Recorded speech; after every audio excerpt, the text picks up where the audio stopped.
अपनी हार को सामने देख एक डरी हुई, बौखलाई हुई,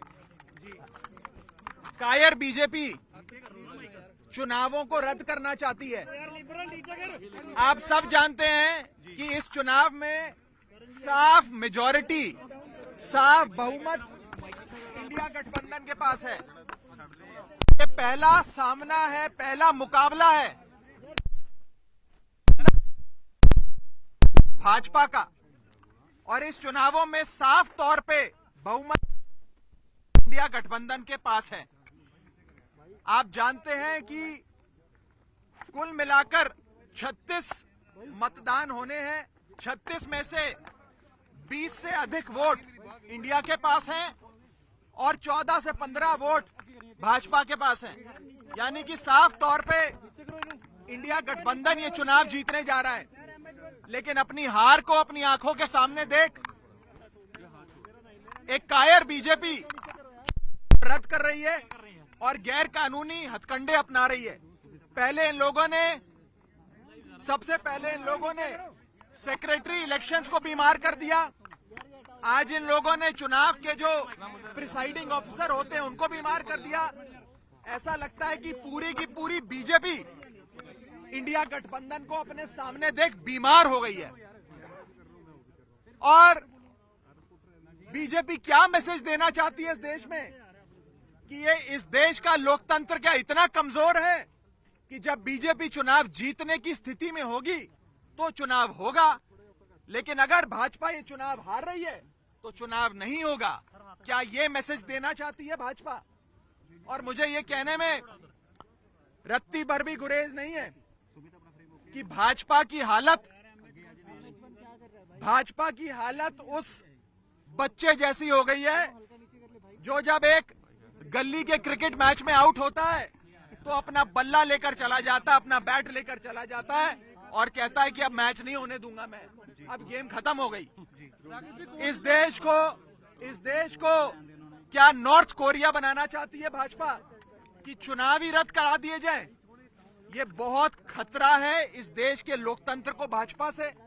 और मैं आपको साफ तौर पे ये कहना चाहता हूं कि अगर इंडिया गठबंधन एकजुट होकर ऐसे लड़ता रहा तो वो दिन दूर नहीं कि भाजपा इतनी बीमार हो जाए कि भाजपा को लोकसभा 2024 के चुनावों से भी भागना पड़ जाए।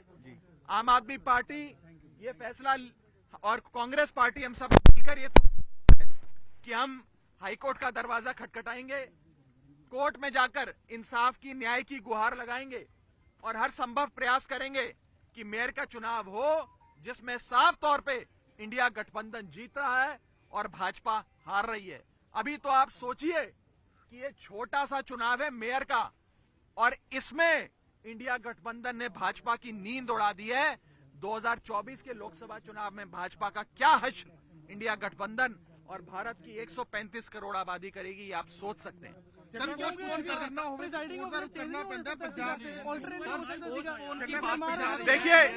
देखिए हम आज भी इलेक्शन प्रशासन से यही विनती करेंगे कि अगर एक प्रिसाइडिंग अफसर बीमार हुए हैं तो आप दूसरा प्रिसाइडिंग अफसर नियुक्त कर दो, जिस मर्जी को चाहे नियुक्त कर दो।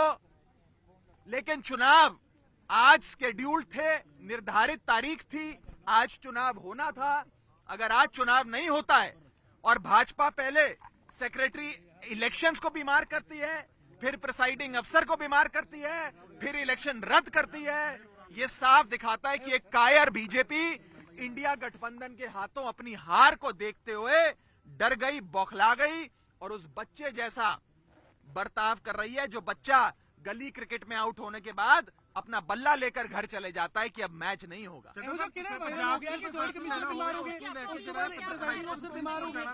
देखिए हम लोगों के पास आज इस इलेक्शन बिल्डिंग में जाने के लिए वैलिड पासेस थे, हम समय पर पहुंचे, लेकिन ये बताया गया कि एंट्री बंद कर दी गई है। और एंट्री इसलिए बंद कर दी गई है क्योंकि प्रिसाइडिंग अफसर अचानक से बीमार पड़ गए हैं। बताया जा रहा है कि प्रिसाइडिंग अफसर भी बेचारे एक अस्पताल से दूसरे अस्पताल जाने का प्रयास कर रहे हैं, लेकिन कोई अस्पताल उन्हें भर्ती नहीं कर रहा। क्योंकि वो वास्तव में बीमार नहीं है, लेकिन ये हथकंडे हैं भाजपा के। ये दिखाता है कि भाजपा इस देश के लोकतंत्र को खत्म करने के लिए और निष्पक्ष चुनाव, फ्री एंड फेयर इलेक्शंस को खत्म करने के लिए किसी भी हद तक जाएगी। मेरा आप सबके माध्यम से देश की जनता को भी निवेदन है कि पार्टियां आएंगी जाएंगी, सरकारें भी बनेंगी बिगड़ेंगी, लेकिन इस देश के लोकतंत्र को बचाने के लिए भाजपा से छुटकारा पाना जरूरी है।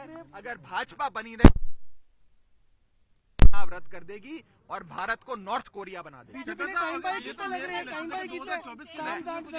फिर क्या करेंगे? देखिए, ये आज जो चंडीगढ़ में हुआ ये झलकी है। भारतीय जनता पार्टी 2024 के चुनावों में भी हर संभव हथकंडा अपनाएगी, चुनावों को, फ्री एंड फेयर इलेक्शंस को, निष्पक्ष चुनाव को इन्फ्लुएंस करने के लिए, प्रभावित करने के लिए। इसीलिए इस देश की 135 करोड़ जनता को साथ आना होगा, इंडिया गठबंधन को और मजबूत होना होगा और मजबूती से भाजपा का सामना करना होगा। बाकी बातचीत एक बार हाईकोर्ट का फैसला आ जाए उसके बाद करेंगे। हमने हाईकोर्ट में गुहार लगाई है कि निष्पक्ष चुनाव हो और नए प्रिसाइडिंग अफसर आज ही नियुक्त किए जाएं, ताकि आज ही निर्धारित जो डेट है उस पर चुनाव कराए जाए। बहुत